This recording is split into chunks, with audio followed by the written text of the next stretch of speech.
Well, hi. Guess what? I made a mistake.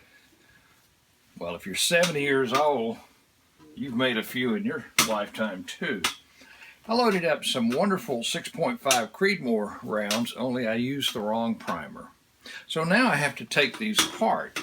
And there's a couple of ways you can do it. You can use an inertia type bullet puller where you put the case down inside, the cartridge down inside, and whack it on something hard. I use a barbell, actually.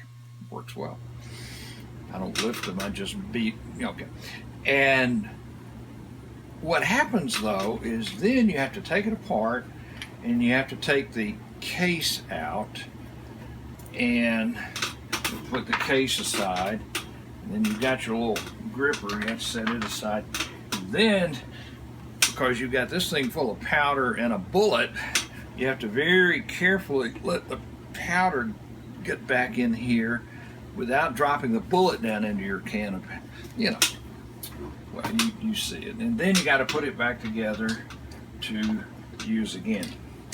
So you're thinking, this is a terrible tool. No, this is a wonderful tool. When you only got to do 1 or 2 or 5, I keep it right there. I use it all the time. Just grab it, whap, do it.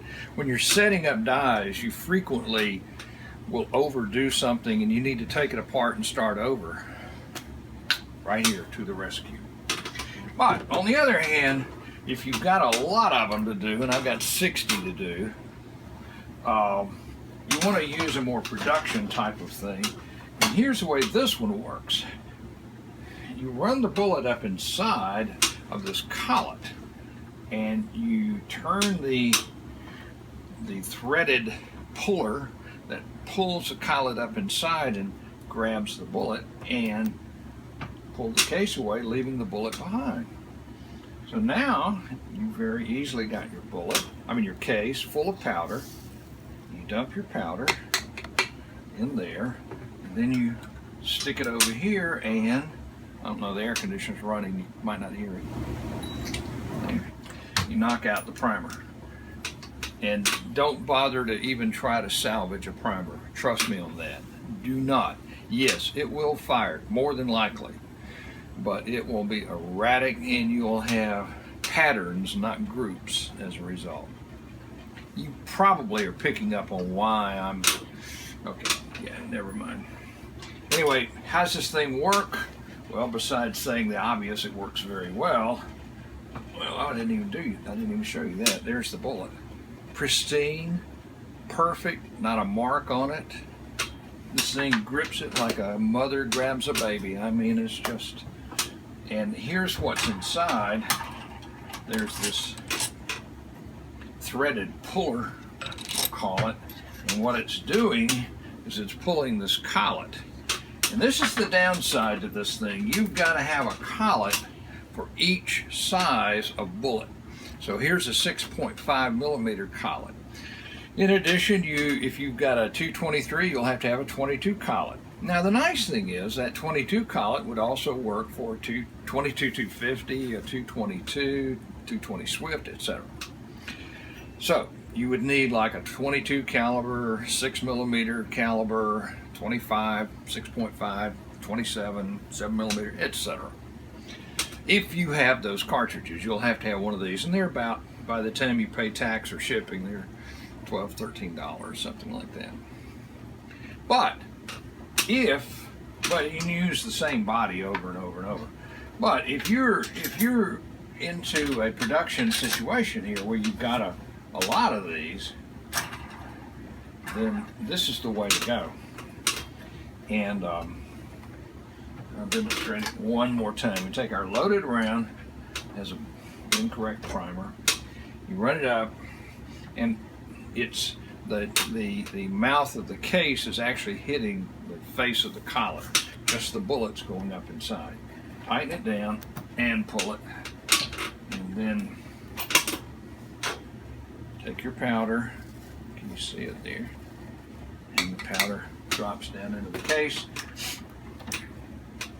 Knock out the primer, and away you go. Okay, don't even bother to comment about knocking out primers that are live, okay? if it goes, it goes, all right? It's going to make a noise. I'm not worried about it. It never has. But if it does, it's just going to make a noise. It's not going to hurt me. I'm wearing safety glasses. Don't comment. Okay, thank you. That's it right there.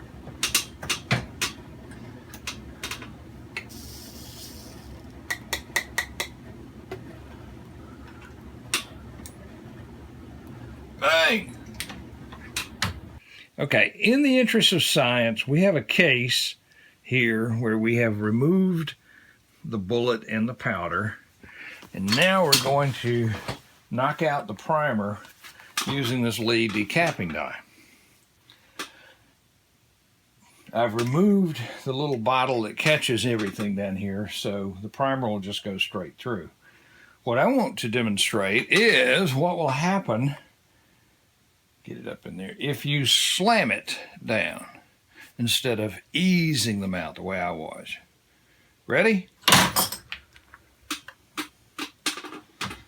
Well, it knocked the primer out. I heard it. There it is.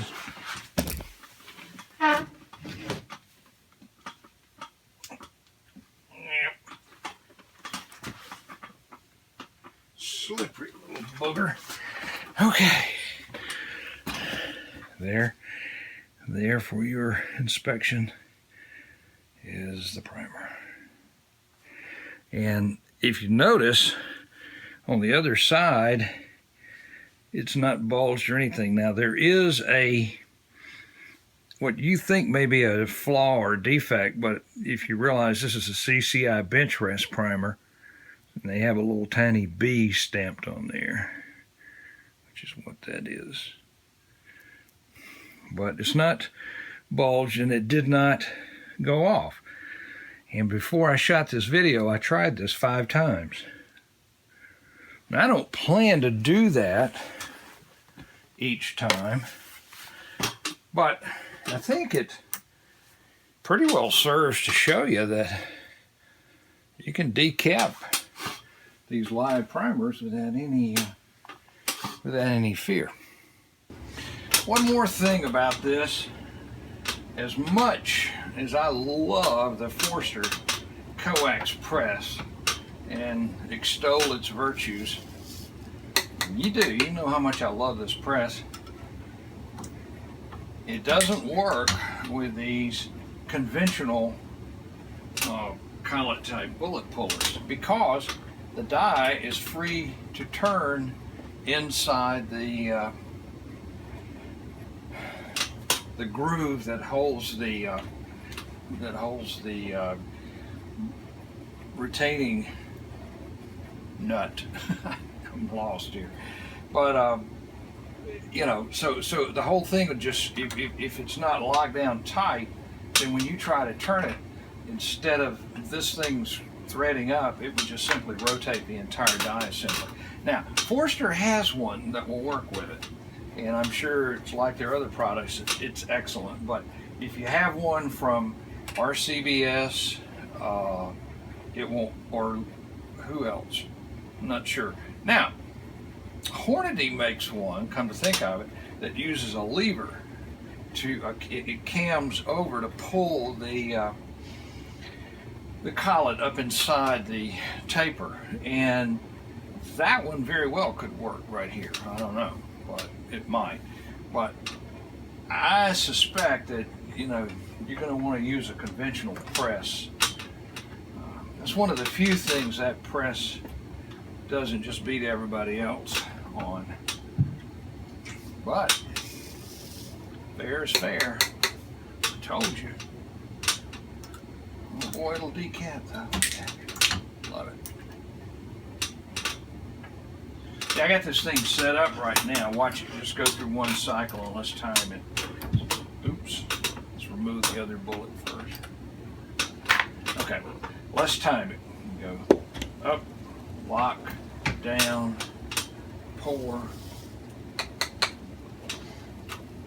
decap, bang!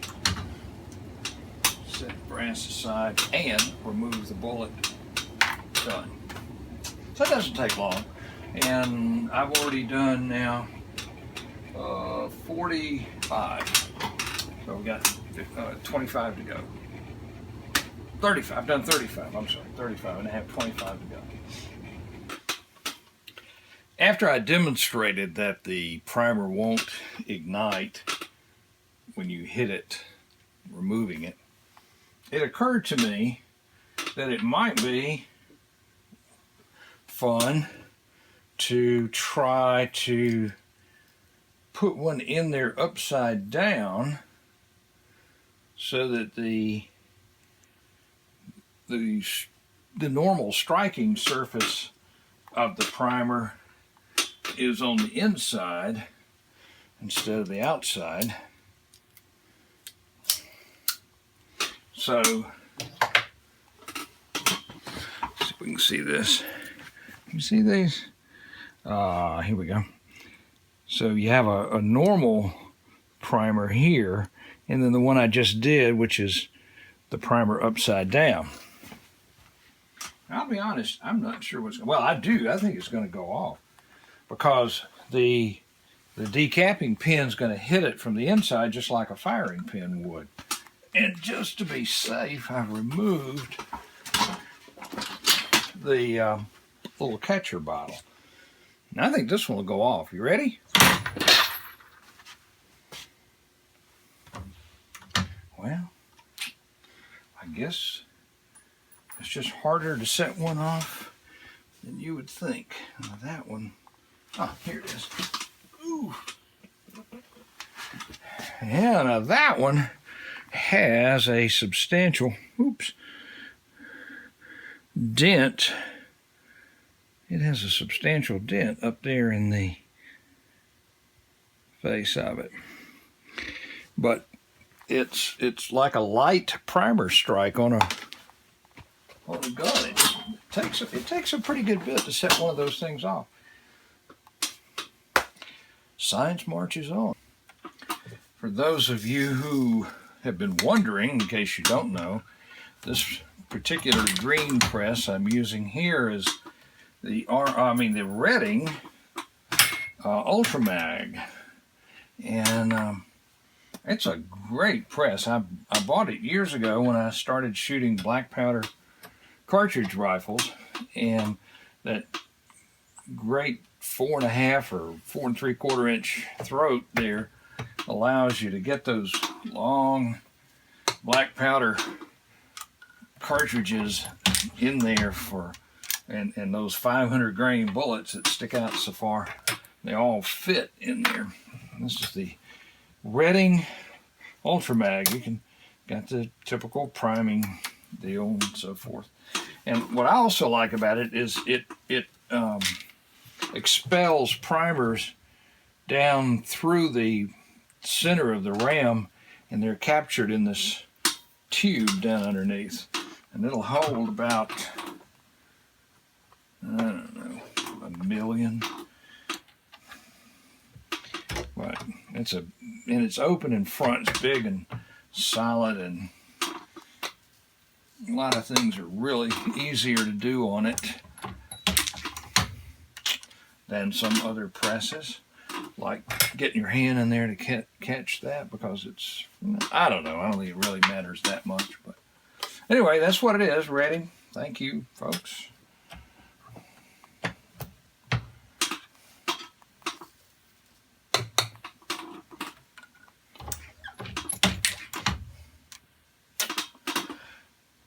All right, 58, 59.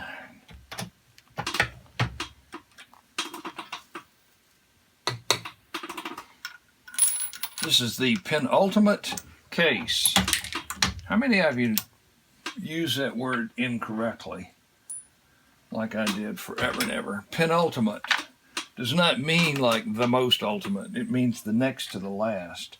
So that was the penultimate cartridge, and this is the ultimate cartridge. The last, number 50, or number 60. Penultimate. It's like Bill O'Reilly. That's our word for the day. Okay. Thank you. That's it. That's it. The show is over. Thank you. Elvis has left the building. if he was ever here.